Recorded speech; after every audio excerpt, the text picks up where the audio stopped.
Welcome to Little Tokyo Service Center series, Welcome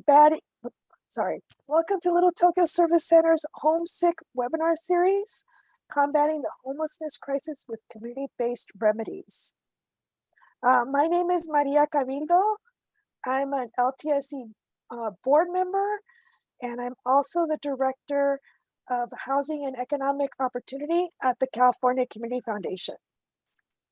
Today's webinar is the third and final segment of our three-part Homesick webinar series. As LTSC steps into the homeless services realm, it's important to educate and have open discussions around this very complicated issue. We want to bring our supporters and new supporters along with us in this new venture, and we know that together we can have an impact. Again, it's a complex issue. We don't have all the answers. We're all learning together, but we feel it's important to step into this work to be part of the solution.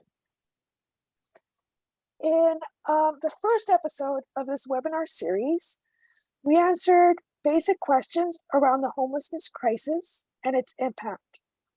With the help from our partners at Inner City Law Center and People Assisting the Homeless, we discussed causes of homelessness, dispelled myths and stereotypes around homelessness, heard experiences from a formerly unhoused person, and acknowledged the variety of impacts the homelessness crisis has on communities.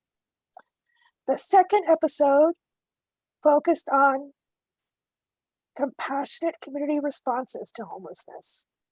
Wesley Health Centers, Downtown Women's Centers, and Los Angeles Community Action Network joined us as we explored some of the creative grassroots solutions taking place in communities of color in LA, discussed the importance of centering compassion as we respond to the crisis, and touched on values that might guide LTSC's approach to homelessness in Little Tokyo.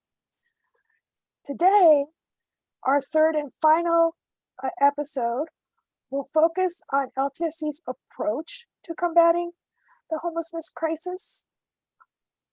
With help from our partner, Housing Works, we'll illustrate what permanent supportive housing looks like, why it works, and touch on compassionate outreach and services for people experiencing homelessness. Today's speakers include Takao Suzuki, Director of Community Development at LTSC, Celina Alvarez, Executive Director of Housing Works, and Stephen Saengpradap, Housing Navigator at LTSC. Again, we had some folks join since I made this announcement. We are using auto-generated closed captions, and you can access those by clicking on the live transcript button on the bottom right of your Zoom. And we do want to apologize if there are any typos or misinterpretations through that. We will be taking questions and answers after we hear from our three speakers, and you can submit your questions via the Q&A function in the Zoom webinar. With that, I'd like to introduce Stephen Saengpradap, Housing Navigator at Little Tokyo Service Center. Stephen is a housing navigator at Little Tokyo Service Center, which means that he assists clients located in SPA 4, helping them move into housing. Stephen is also a resident of Los Angeles, has many years of experience in assisting the unhoused. Most recently, he served as a shelter case manager for the First Presbyterian Church of Hollywood, but has also worked with AGS and the center. He has a master's in public administration from Saint College at Seaside. Stephen? Yes, good morning. Thank you for having me here. A little bit about myself, just to extend the introduction. I've worked for several agencies in Los Angeles that serve the homeless community. I've acted as a case manager.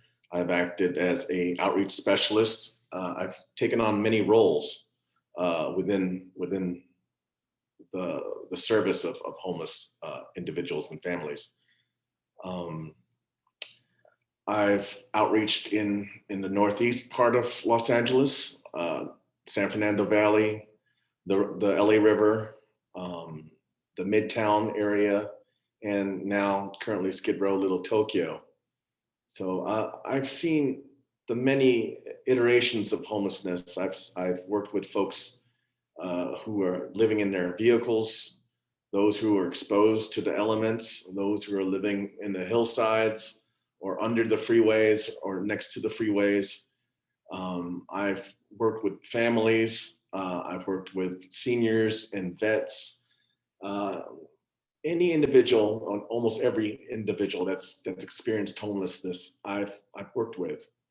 So I bring some kind of expertise to the field, and I'm grateful for the opportunity to work at Little Tokyo, because I believe that we're heading in the right direction with the development of permanent supportive housing, especially these 3 projects that we're going to be talking about later on.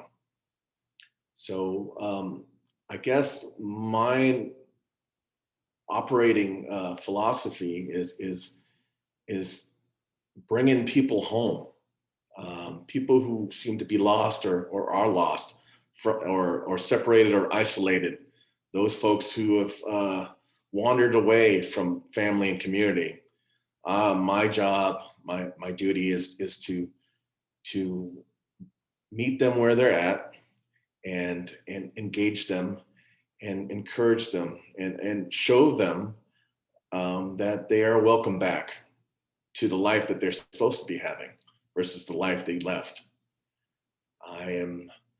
I've done that for a number of years. I've seen some successes, and I've seen some folks who have wandered off and some who have died, passed away. It's always hopeful that everyone gets back home, but sometimes it's beyond my reach, and I have to have radical acceptance about that. So I have to be in the moment and engage people and work with what I'm presented. So in Little Tokyo, there's different populations that are here among the homeless, and it takes sometimes different techniques and methods to engage them. There's permanent encampments. There are people that travel through the day, and then there's people that have selected Little Tokyo as their community, and they're there most of the day, sometimes sleeping at the same spot where they sit. So it's just a matter of talking with them and hopefully building some kind of trust, and then having the options for them eventually to move into the right kind of housing, because sometimes certain options aren't appropriate for them at the time, and they may need more services, more support, or sometimes less. It all depends on where they are.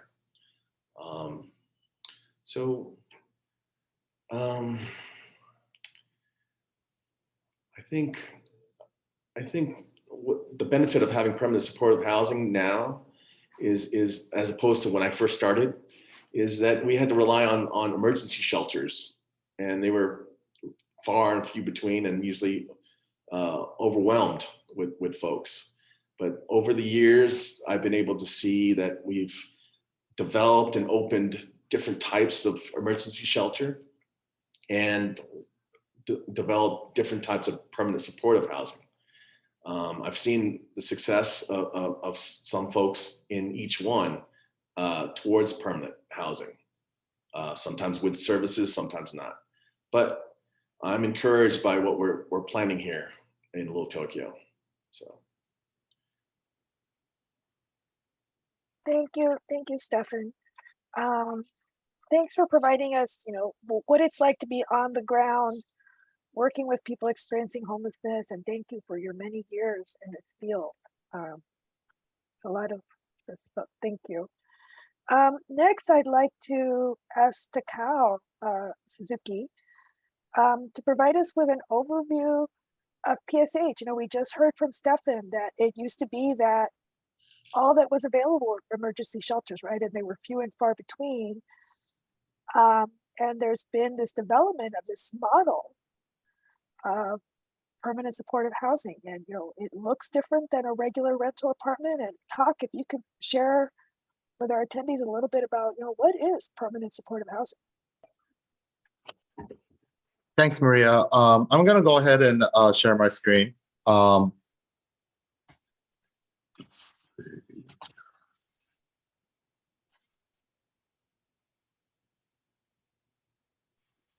Can everybody see this? All right, great. So, I think this is,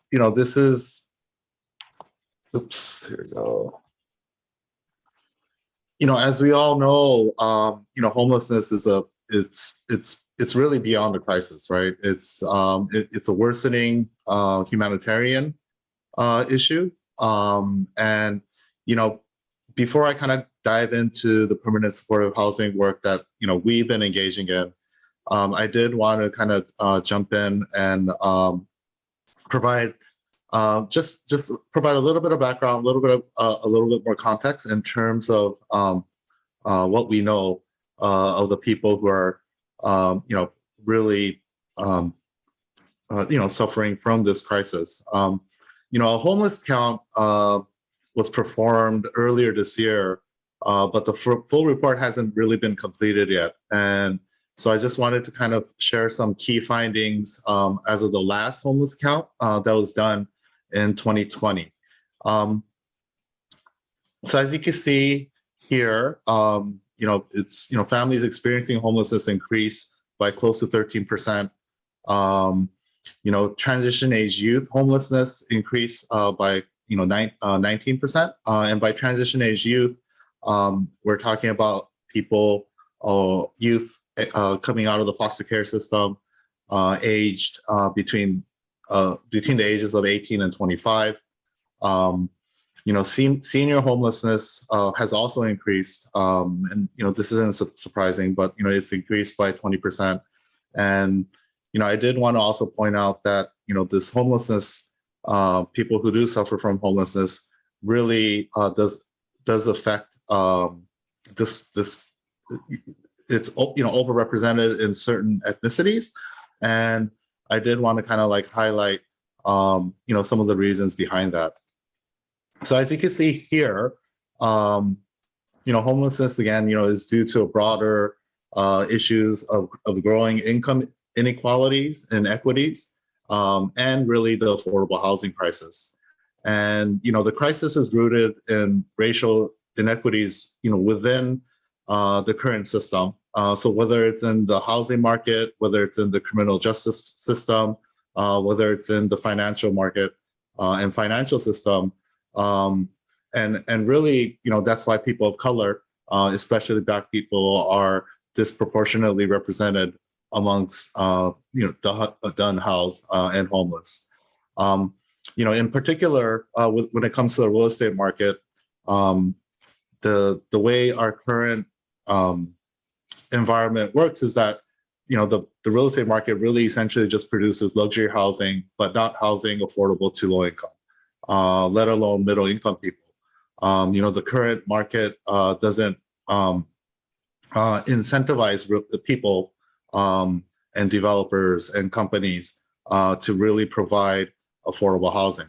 The current system encourages landlords to raise rents or to sell to developers who, eventually will raise rents even once, an individual is in housing. And it really does incentivize developers, really the for-profit market rate developers, to demolish housing, to build new luxury housing when opportunities arise. So a few more statistics I just wanted to kind of share. Roughly 60% of all Americans in this country are one paycheck away from experiencing homelessness. And the pandemic has really accelerated this issue and has made the situation worse. And roughly 2/3 of Americans are living paycheck to paycheck, and this situation is getting worse. And when it comes to the populations that LTSC works with, that really means that the number of people at risk for homelessness is getting higher. In short, roughly 48,000 people were moved from the streets into housing in 2020. But really, the problem is that close to 55,000 people fell into homelessness that same year. And this graphic really does show that while people are getting housed every day, more people, the number of people who are becoming homeless is actually outpaces the number of people getting housed on a daily basis. So, when it comes to affordable housing and permanent supportive housing, LTSC builds and operates, throughout Los Angeles, primarily with the focus on building and developing in the city of LA. But because our portfolio is pretty vast throughout the city of LA, I did really want to kind of focus in on what's kind of going on in Little Tokyo. So in the past 10 years, Little Tokyo has seen over 1,000 units of market rate housing being built. Of the 1,000 units in the past 10 years, only 72 units have been affordable. And roughly, when you're talking about the demographics in Little Tokyo, close to 3/4 or 73% of the low-income residents in Little Tokyo are really, spending more than 30% of their income on rent, and which ultimately results in putting themselves at risk of becoming homeless. So, what is permanent supportive housing? In short, it's a model that really works. It's subsidized housing with intensive on-site services that help the vast majority of residents achieve stability. And Celina Alvarez later on will kind of dig in deeper about this, so I won't really go too much into it. But permanent supportive housing, or what we call PSH, is really, really the long-term solution to homelessness. And that's really the approach that LTSC takes. And that's something that we really believe and we really strive to accomplish. Permanent housing residents have a home to call their own, just like anybody else.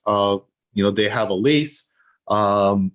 They have to abide by house rules like anyone else, and they also pay rent. Most often, these PSH units also come with rental support, so they could really help, and that really helps keep the rents affordable, and it really helps them rebuild their lives while living in these units. I think the key thing I do want to stress is that, in these PSH units and these PSH developments, the key thing is that there's intensive on-site services. And along with those services, I think the key component of that is that there's other services like resident services, which includes like tenant meetings, activities, participating in the management of the building. And those services are available too, but really the key piece of it is kind of coordinating all the different components in a particular building. And that really essentially makes the development work and operate as efficiently as able, really. And because LTSC and the industry in general know that PSH works as a long-term solution to address homelessness, we have been building PSH units for over 15 years now.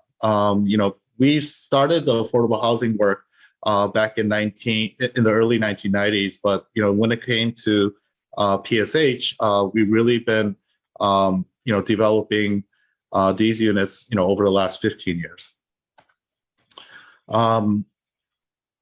Overall, we built over 1,000 units of affordable housing and close to 200 units of permanent supportive housing.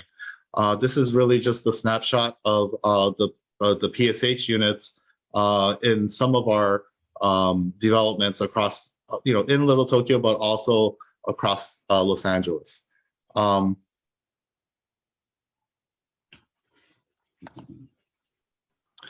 Just to kind of get into some of the developments that we're currently working on.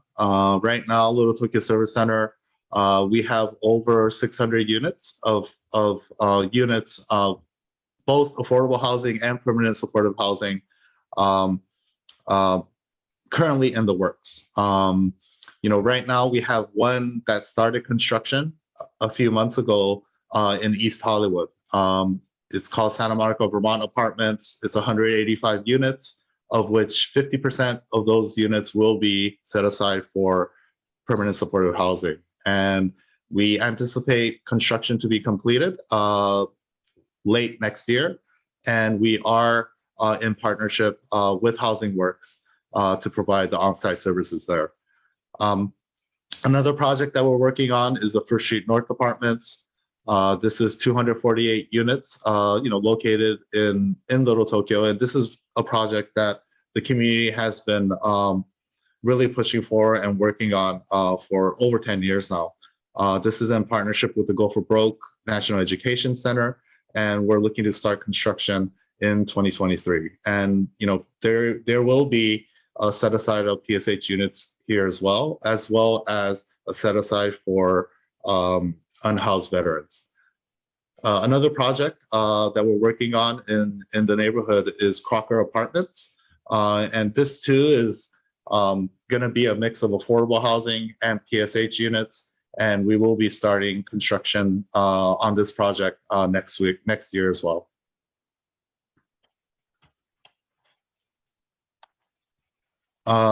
This project is actually a community land trust that we're working on in East LA. This is part of our developments in progress. I just wanted to kind of put up a quick slide about this. This is a 11-unit project that we're starting to rehab on this year.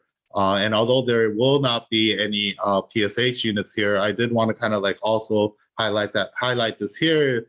The reason why I wanted to highlight it is because this is going to be units at affordable rents, and eventually these units will be the ownership of these units will be transferred over to the residents that's living there, right?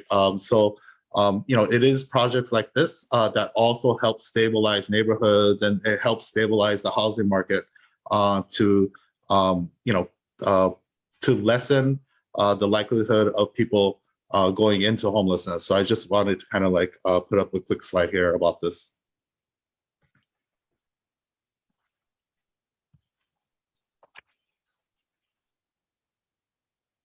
So, I mentioned that the current system earlier about, just in general, and, the current systems for creating PSH and helping the unhoused secure housing, is not perfect, but they really do help tens of thousands of people, every year.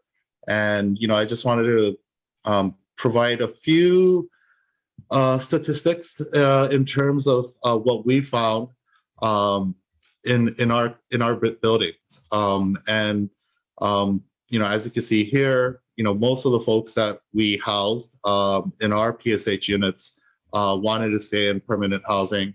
A good portion of them went on to earn their high school diploma or GED, and roughly about 2/3 of them did become employed and retain employment. So I just wanted to kind of like end this here. Just wanted to kind of like highlight some statistics and show that PSH does really work. Not just from a housing standpoint, but really as a solution to address this crisis. Thank you.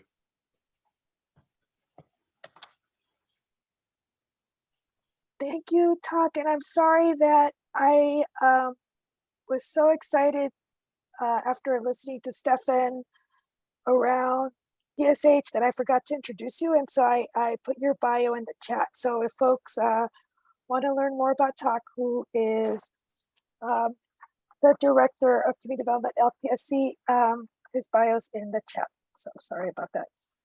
Next, so thank you for sharing about PSH. And I think just one thing I would add is just want to emphasize that permanent supportive housing is being developed across LA County.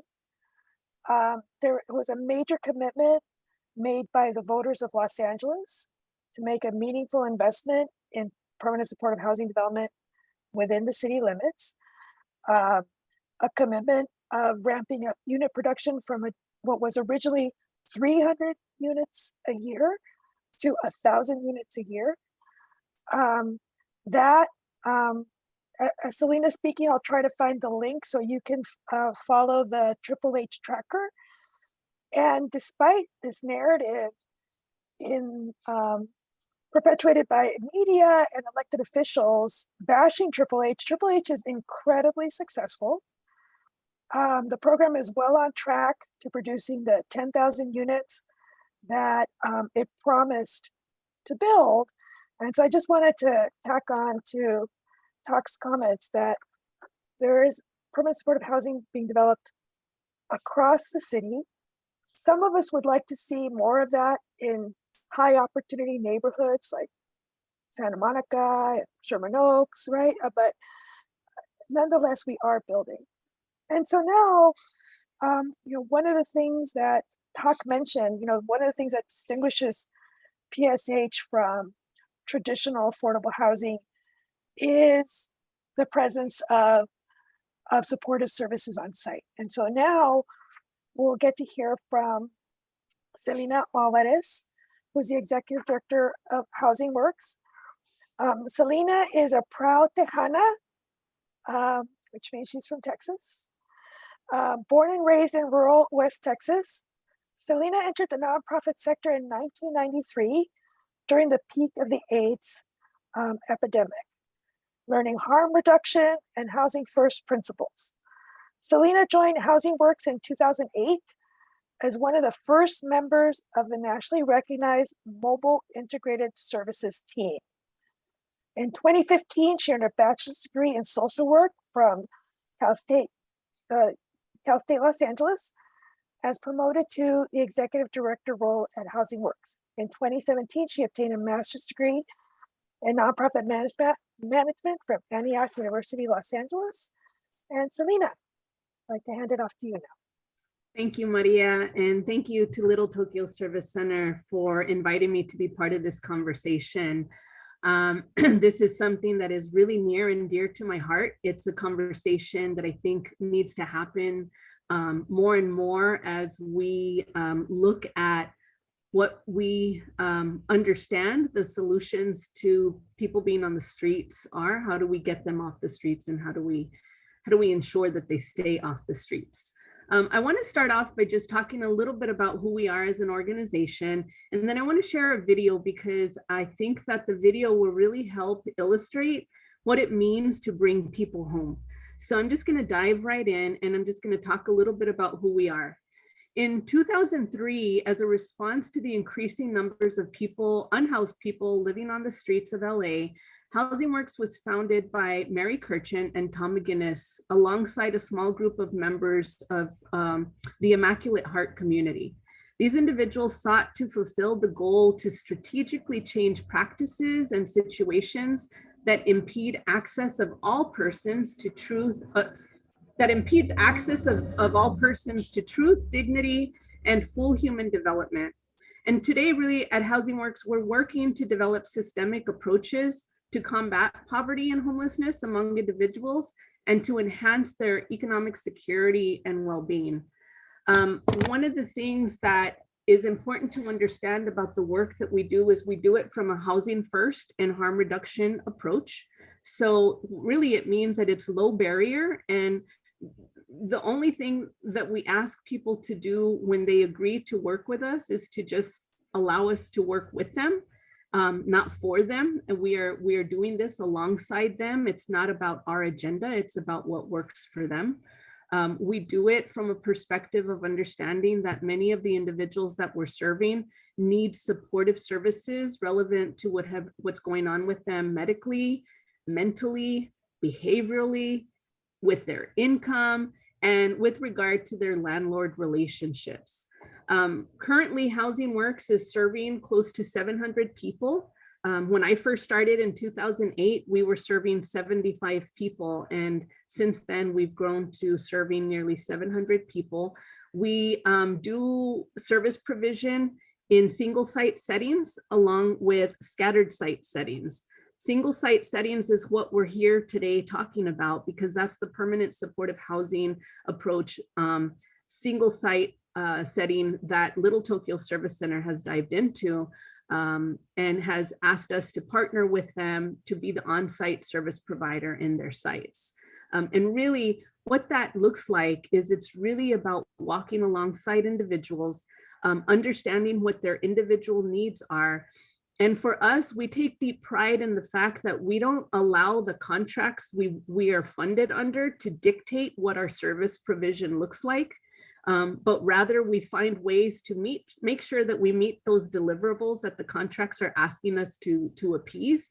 But we do it in such a way where we're looking to really focus on the person that we're serving. It's really focused on person-centered, and we really tailor our service provision according to the unique and individual needs of each person. So with that said, I'm just going to pass it over to Tanaya, who's going to share her screen, and let's watch the film, and then I'll talk a little bit after that.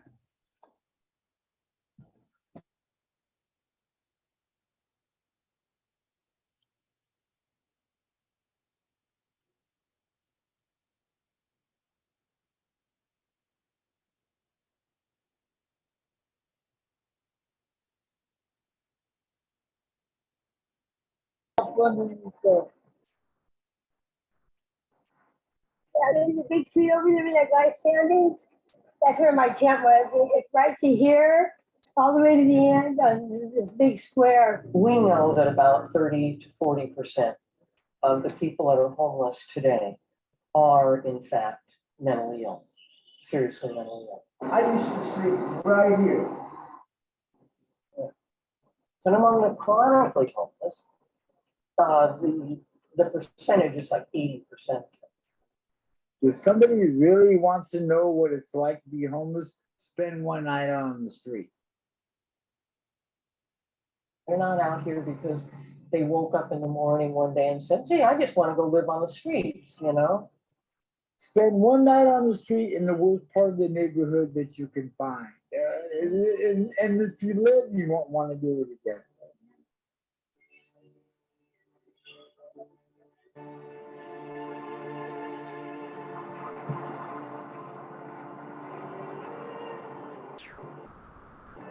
The last time I saw my father, saying, no, I think I want to go with you, Dad. And some lady picking me up out of his lap. And that's it. Remember dusty fields, green fields, a bunch of cows, sandstorms, electrical fences, praying mantises.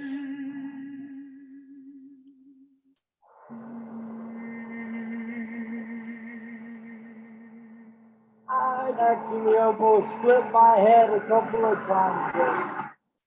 Waking up out of the sleep. Remembering where I'm at. I knocked myself out once.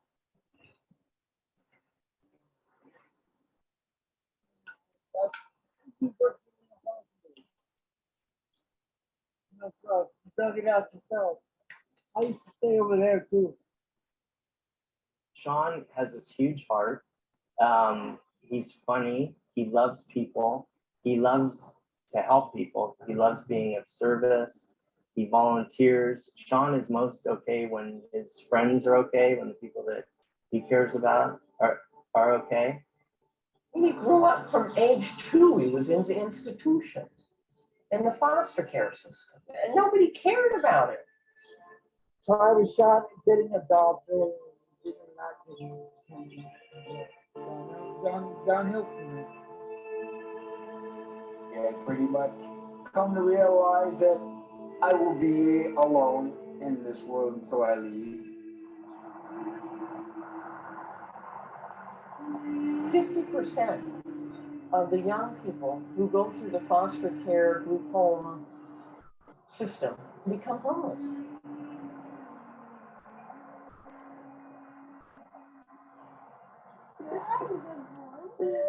Boy.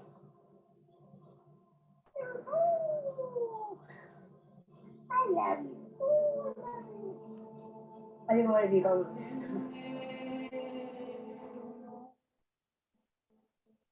They say you can't go home anymore. And it's true. In her teens, early 20s, she suffered several traumas, and mental illness kicked in, and substance abuse, and all of those things kind of conspired to sidetrack her, and ultimately she became homeless. The first winter came, that's when I realized that I'm not cut out to get out here with arthritis and everything. I'm not going to last. It's like, I'm going to die out here, you know. It's the end But Dorothy is this amazing spirit. She's an artist. She's amazingly creative. She had built this kind of bi-level outdoor home on the side of a freeway embankment. My camp was here. I had black curtains hanging straight across here, and my tent was up there. Out there.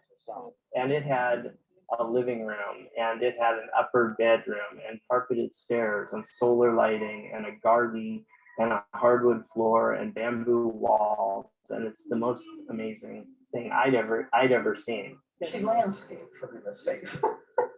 She put solar lights up. I mean, she made it a home.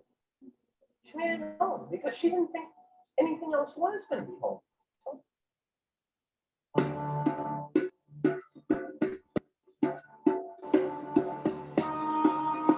They called me the Hollywood Kid.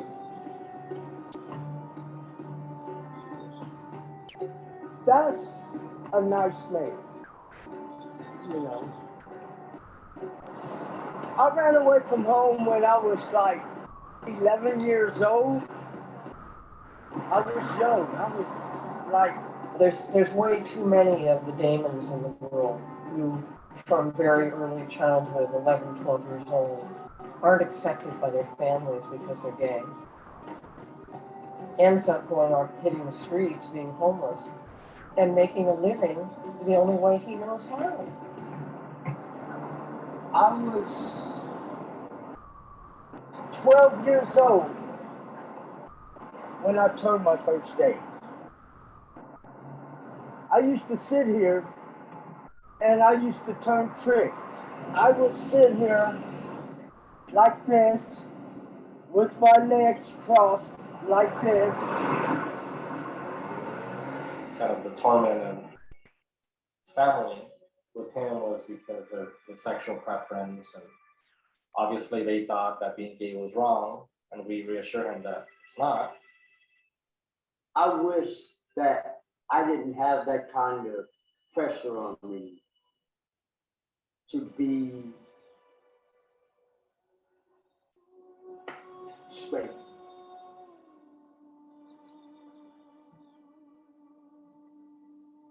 To be straight. Okay. I wish I never had that kind of pressure.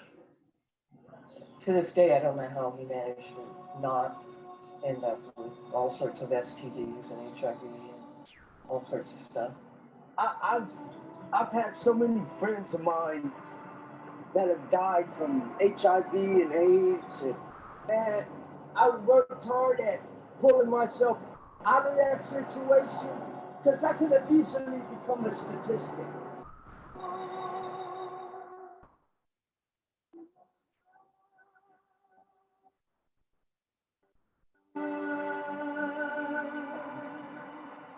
Too many things out here that can kill you. You're on the street and you're there for years, and people just, you just get walked by over and over again, and nobody looks you in the eye, and you've been in and out of systems and agencies, and you're still on the street. Most of the folks that we deal with have lost any hope. They don't believe there's an opportunity for them to have a future or to have a home. At one time, just got so sick of it out here, I just didn't care about it. Believe me, there's a spark in there, and it's just waiting for somebody to care enough to find it. Care enough about them so they'll care enough about themselves to find hope.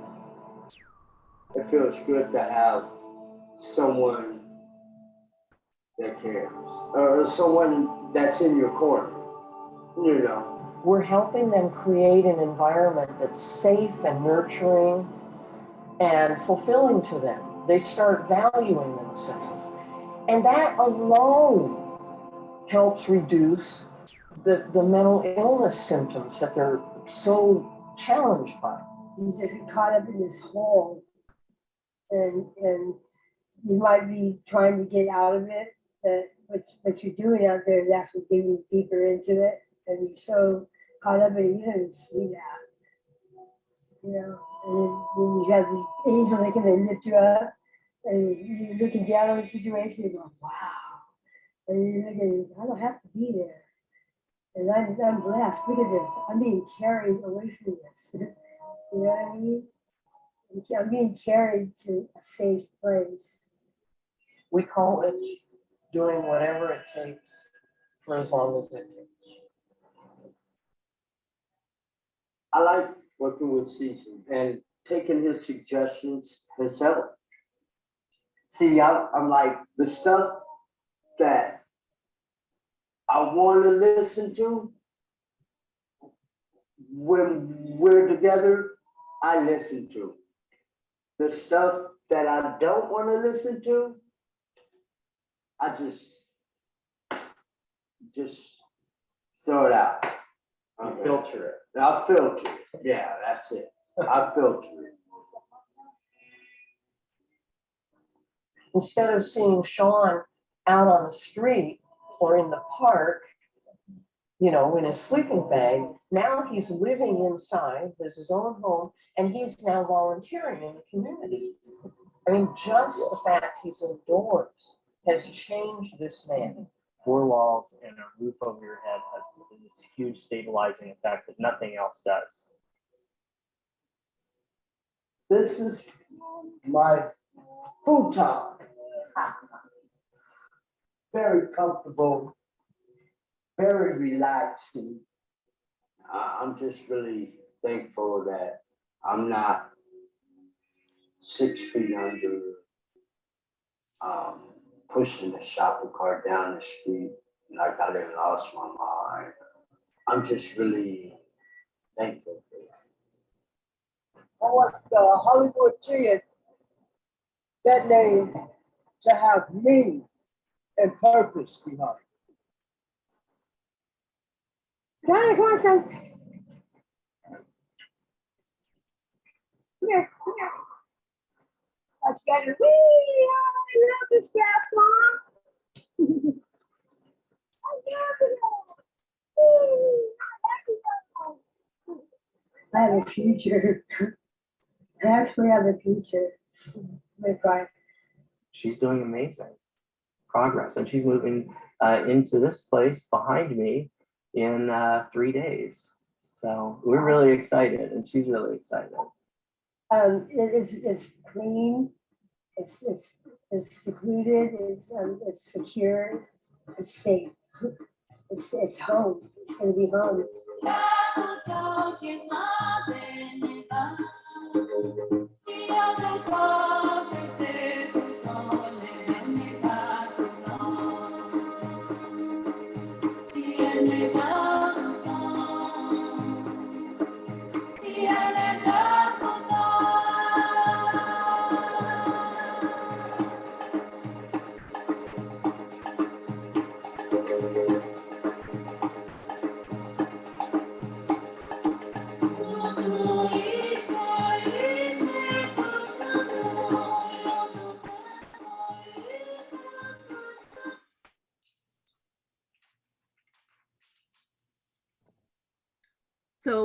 the quality of the audio was poor, so I apologize for that, but I hope that you all captured the essence of the film, because it really helps to illustrate what it does to have a relationship with people who oftentimes are pushed so far into the margins and so far away from others who often have a sense of community around them. You know, folks on the streets have their own community. They look out for each other, and they have what we call a street family. And so one of the things that we try to do is ensure that once they move inside, that really we need to understand that housing is really just the first step. Our goal is to ensure that once they're housed, that's where the real work begins, because we have to help them start learning how to rebuild their lives and reimagine what the path moving forward will look like for them. There's 7 principles that we look at Housing Works when we build these relationships with people. And I just want to leave you with these 7 things. The first is that housing is a service. It's only a first response.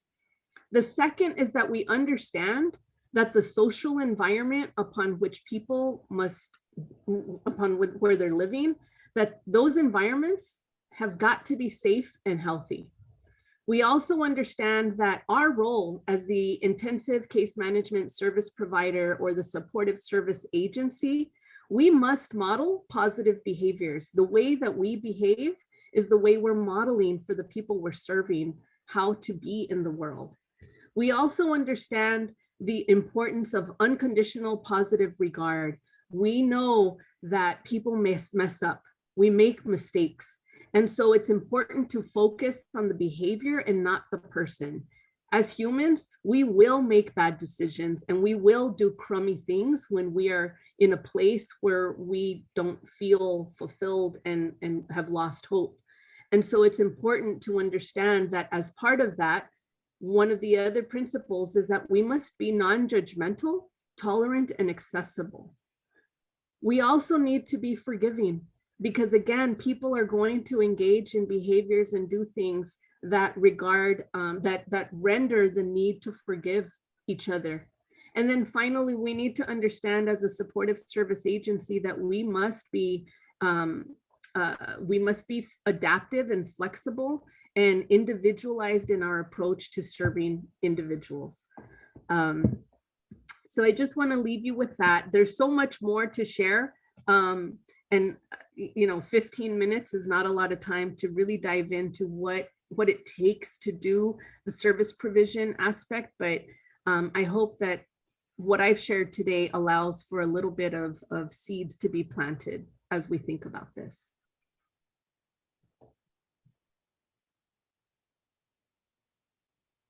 Thank you so much, Celina. We're really moved by those stories. And I think it gives us a wonderful opportunity to understand why this work is so critical. So thank you so much for that. We're going to transition into our Q&A part of the webinar. We have some webinar questions that have been submitted. Some are being answered by Tak, who's like, it's like, he's got it. And I think some of those, even though Tak answered, we're gonna go ahead and ask them just to make sure that we have an opportunity to dig deeply. Celina, this isn't something I had planned to ask, but when you shared your 7 principles right now, it just, and from the video, it's so important. Like, you're meeting people where they are. They have they've had so much trauma in their lives. Yet we have a system, we have a system that's being funded by government that likes to count widgets, right? They are widget counters. How do you as a service provider who are an advocate for people experiencing homelessness with all this trauma, how do you because this is new work for LTSC, right? How do you reconcile an approach that centers the person with the lived experience with government that's obsessed with counting widgets? Thank you for that question, Maria, because it is something that we are struggling with as an organization as we're continuing to move as a sector into an era of deliverables, right? When you're working under these government contracts, there's a lot of bureaucracy, there's a lot of red tape, there's a lot of expectations of us. You know, you hear systems level people talking, as Molly was talking in the film about whatever it takes, that really was birthed here. That idea of doing that level of service provision was birthed here at Housing Works. Now, as a sector, you hear everybody who's working under this umbrella talking about, yeah, we're doing whatever it takes. But my question to that is, are we really? Because it seems to me that nonprofits doing the work on the ground are the one facing the brunt of the burden, having to do work. We're the ones expected to do whatever it takes. The frontline workers are the ones being exploited, and they're the ones who are being expected to do anything and everything they can do to save a person's life, whereas the system just keeps throwing more and more at us. And our dilemma right now is trying to figure out, how do we continue to do the people work when we're being asked to do an insane amount of paperwork to substantiate the work that we're doing?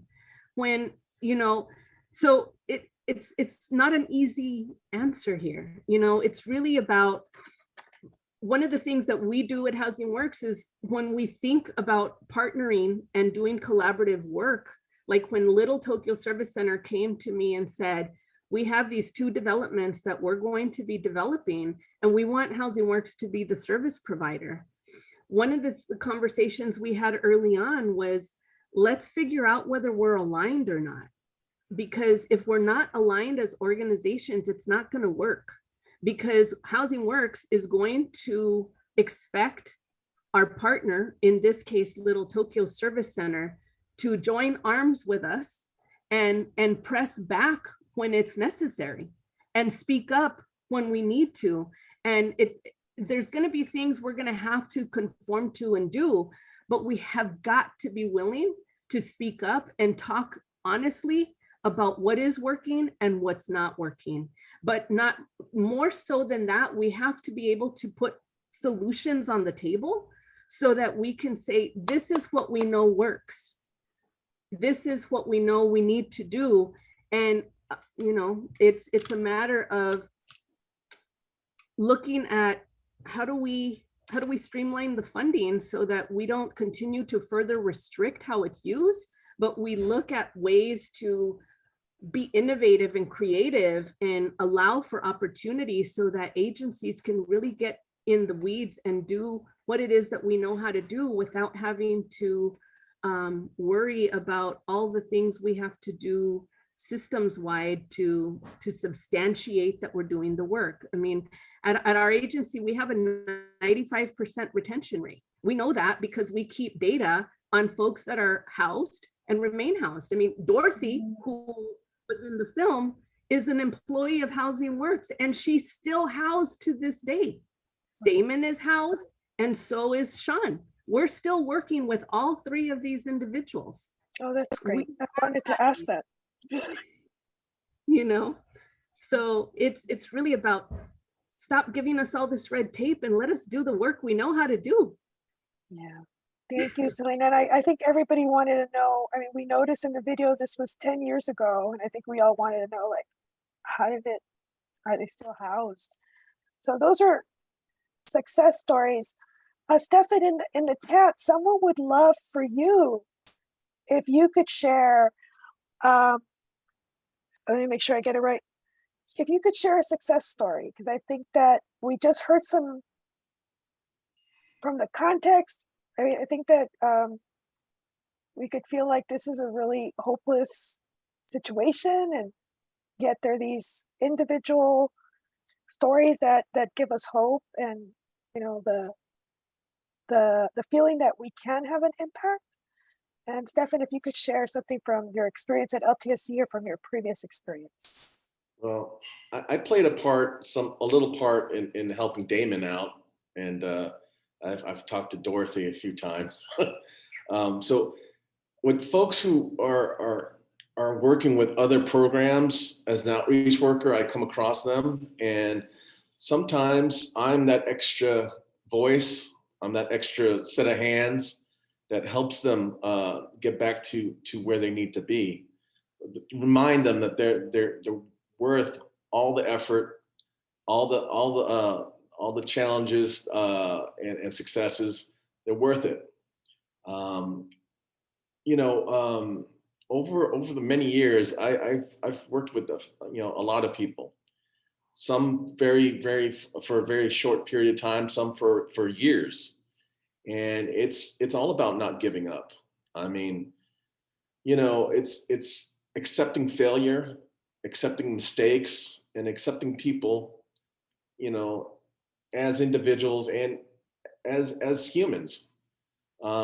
We could talk about systemic changes and flaws, but individually, as an outreach worker, as a frontliner, a first responder, or however essential worker, it's just up to me to be there when it's raining, to offer blankets and clothing.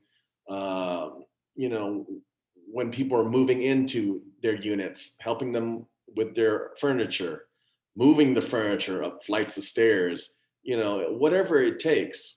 I subscribe to that philosophy, as Celina well knows. I don't do this for thanks, although just recently I got an email, actually a phone call and an email from a person I helped, a female client that I was able to go alongside with. She had been suffering from alcoholism, and she decided that she needed help. And I was able to get her into treatment and follow her through the intake process. And when it was discovered that she needed a medical detox, I waited for her to finish at the hospital a few days later and walked alongside her to treatment. And she was able to go through that. And 3 years later, I get an email from her mother and a phone call from her thanking me for saving her life. So, and that's rare. I mean, I'm grateful for that. But, just knowing that people are housed, healthy, and moving towards what they want in life is the best reward. And so the way I see it is, any person I work with, I work for. And I'm also working for people that are unseen, for the family members that are left behind, wondering, that are hoping that somebody helps their child, or their father, mother, grandmother, grandfather, doesn't really matter. I see them as my family, as my sister, my daughter, my mother, and I go from there. So I think it was asked, like, what can we do as civilians or just residents? I think we're just at the precipice of a new era of understanding and engaging with mental health in America, in our city, in our county. I think that the more we talk about it and the more we accept it and normalize mental wellness, mental health, then we'll truly be able to engage with substance abuse, alcoholism, trauma. Once we understand these things, these aren't foreign, then the folks that we see living in homelessness, living without housing, living without hope sometimes, then we understand them, and then we can reach out. These are not obstacles or strangers or invaders. These are our family members. These are our neighbors, And they are, whether they're asking verbally or through their body language, they're asking for help. And it's up to us and our responsibility as their neighbor, as their family member, as their, just fellow human, to be there along the way, whatever it takes. And when they fail, and when they're obnoxious, and when they're going through psychosis, it could be any one of us. Because I've seen some people make some serious falls in their life, and it could be anybody. I mean, these are things that we've said for decades working in this field. Anybody can be homeless financially. It can happen. Our housing crisis, as it is, I'm currently working with someone living in their shop, and because of the way Social Security is, he's unable to afford rent. So whether he gives up his passion, which is his vocation, which is his job, or he becomes homeless. I mean, literally homeless. It's sad where people have to decide, because it's a certain logic that some people have when they become homeless and they stay homeless, and we have to redo the math for them, with them. It's permanent supportive housing is key. It's housing as community, and as long as we recognize community and everyone who's suffering under homelessness as part of our community, then we can solve this. We can be a better city. We could be a better country, and be better ourselves. Yeah, thank you, Stephen. I think this is I think it's really, I think both you and Celina have really emphasized how important it is to have hope in people when they don't have hope in themselves anymore. And then recognize the importance of that permanent place, right? I think of Dorothy, and she created this beautiful home, it sounded like, in a river embankment, right? But she really needed that permanent place.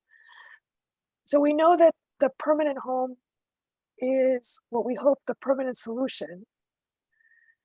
And one of the questions that we received is around how can you be an equitable housing developer and you have to work with elected officials, right? And city council members and other elected officials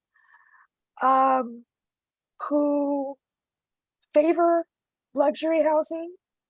You showed those stark statistics of Little Tokyo itself, right, with 1,000 units and only a tiny portion are affordable.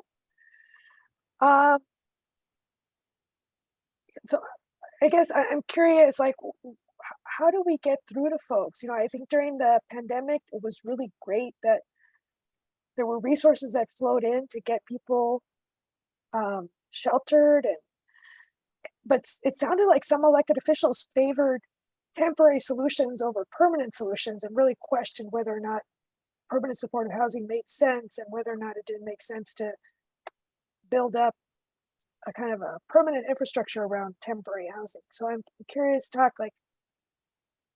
how can supporters and other folks supporting your work, supporting the work of Celina and Stephen, how do you deal with the elected officials? What's our answer here? Am I allowed to phone a friend or ask the audience to answer this question? Yes, of course. No, but I think you have 3 lifelines. But in all seriousness, it's a really complicated issue, right? I think first and foremost, accountability. I think there's multiple. It's a multi-pronged approach that needs to be taken. When trying to solve for this issue, and it's something that can't be solved overnight. We live again, in a world that's not perfect. And, I think first thing that comes to mind, at least when working with elected officials, in the city of LA is accountability. I think it's important to keep people accountable, once elected. And I think that work starts even prior to when a individual gets into office. And I think that work starts with, number one, engaging the community on developing a housing platform or a housing agenda, and then really, increasing the visibility and increasing the support that housing platform, may have. I think, secondly, I do want to stress the importance of I think someone else asked that question, but some of the myths surrounding homelessness and people who are unhoused. I think that we really do need to continue dispelling some of those myths, because I think some of those misperceptions and misconceptions are held by people who are elected or running for office. I think the housing first model, and we today have been all kind of talking about housing is important, housing is a long-term solution. And, we all believe that stability starts with placing somebody in housing. And we do believe in the housing first model. It's proven nationally and even globally. It really is the best practice to ending homelessness in the long term, right? And it really does mean, moving individuals into housing, first and foremost, without any precondition, without any preconditions. And I think, people, there's myths that, people in the limelight mentioned that, homeless individuals just need to get jobs, and, myths that homeless people, just refuse to get help. And we know that's incorrect. And, the housing cost is insane in everywhere. But in Los Angeles, in the nation, we're considered the most unaffordable place to live. The stat that I showed when it came to Little Tokyo producing over 1,000 units of market rate housing in the last 10 years, some of these market rate housing units are going for upwards of $2,000, $3,000, $4,000 a month. Like, who could afford that? Like that's insane. And people living in housing that might be affordable today to them might not be so the next month, right? So, pushing for stronger tenant protections is also another thing that I want to highlight here, because I think, I believe, if, for instance, a landlord would increase their rents by, I think, just 5%.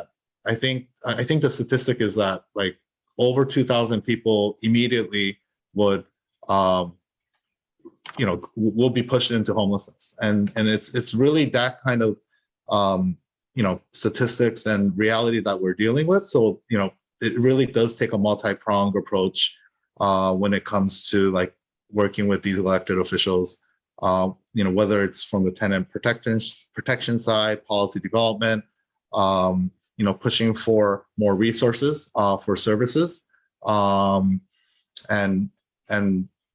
yeah. So I'll kind of end there, but I'll let others chime in, because again, I don't have all the answers, but I think it really does start there.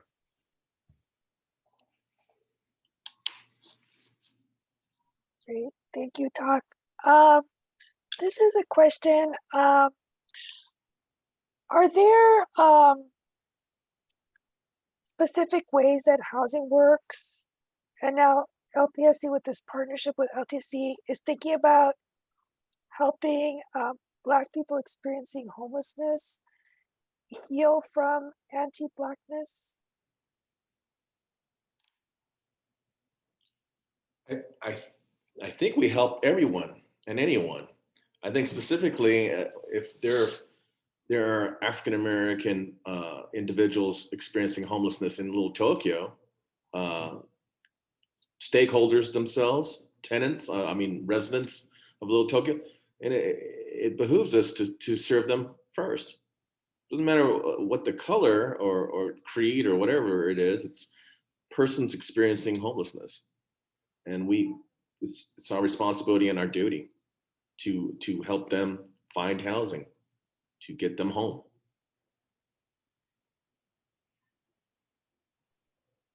Celina, do you have any thoughts? Because Yeah, I know that when you look at disparities, Mhm.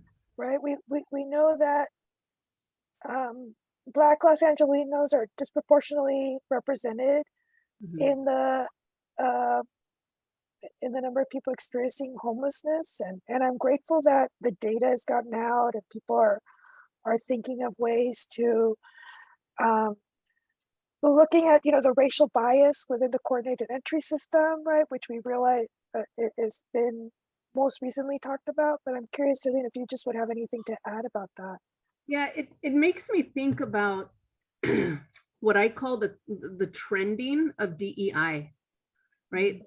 Ever since George Floyd was brutally murdered on national television, and before that, the hundreds of Black folks that were murdered at the hands of law enforcement, it really took for George Floyd's murder to happen on television for folks to kind of be shook a little, right? And then the Black Lives Matter uprising took place almost immediately after that. And I think one of the things that we have seen since then is everybody's on the DEI wagon. Everybody's got it working on DEI statements and saying all the things they're doing to address diversity, equity, and inclusion. And I think that we have to call it out and be honest about the work we have yet to do with that in regards to that. There's still a lot of work because we're talking a good game, but what are we truly doing to institute systems and processes that are anti-racist? What are we doing to build leadership that is reflective of the people we're serving? The front line looks like the people we're serving, but as you move higher up, the front line, the leadership levels, the board levels, like even let's just talk about board membership. Board membership is prestigious in the sense that if you can give a give or get to be part of a board, then you're going to be welcome to be on a board. If you've got connections to rub shoulders, rub elbows, not shoulders. You're going to have a place on a board. We need to dismantle a lot of the things that are systemic issues that are perpetuating racist processes. And we're doing a lot of work organizationally with cultural humility work. We are really looking at like I said, when we're partnering with folks and having conversations about what collective partnership looks like, we have to have these conversations to talk about what are you willing to say out loud? What are you not willing to say out loud? And what are we doing about it? Because it's one thing to say, to put a statement up and say, this is what we're doing, but what are you really doing about it? Because we have to do better. I think if or when they ever take a second look at the Section 8 vouchering system, and if they finance it, they fund it robustly, they would need to figure out a way to take out bias and prejudice in the process. Instead of an actual voucher, either make it across the board that every housing department in the cities and counties towns have inspections on a regular basis for all types of housing, for all tenant rentals, right? Sometimes you have folks who have vouchers and they run out. A lot of folks who are suffering homelessness had vouchers, but because they looked a certain way, and for whatever reason, the landlords or property owners felt oppressed by government overreach or overregulation or what have you, well then, create more robust housing departments in your cities, and don't, if you want to voucher folks, then make it background deal, so they don't necessarily have to go to the apartment manager and say I'm part of a program. Just fund them, assist with their rent on a monthly basis instead of having to supply a voucher. Create it equitably. We in Los Angeles, we have, if I recall, there's pre-1989 buildings and some of the shoddy construction after 1989, all the dingbat apartment buildings that are on stilts. We're looking at a potential crisis where, a lot of property owners do need to make, alterations and improvements on their properties. But, nobody talks about that. They only talk about when they have to participate in the Section 8 program, they have to do all these changes and accommodations. Yeah. Stephen, I want to just describe for folks, I think if people aren't familiar with vouchers, housing choice vouchers are popularly known as Section 8, and it's basically a situation where government pays for a portion of the rent of a housing unit. Sometimes those are project-based. That means that it might be attached to these projects that Little Tokyo Service Center owns, but most of the time it's actually a person with a voucher in hand trying to rent a unit on the open market, and it's getting harder and harder to find landlords that are willing to take it, even though it's a really good rent.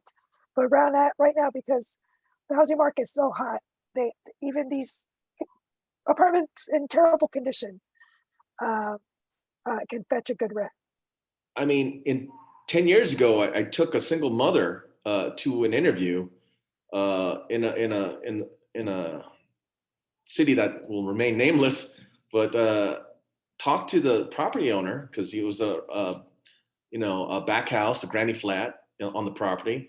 And in the middle of the interview, the gentleman decided he no longer wanted to be part of the Section 8 program. And we had drove through traffic, a couple hours just for that. I don't know why he had to go do that, but he was looking at the forums and he just said, this is just too much. And then he said, I'm no longer going to be part of the program.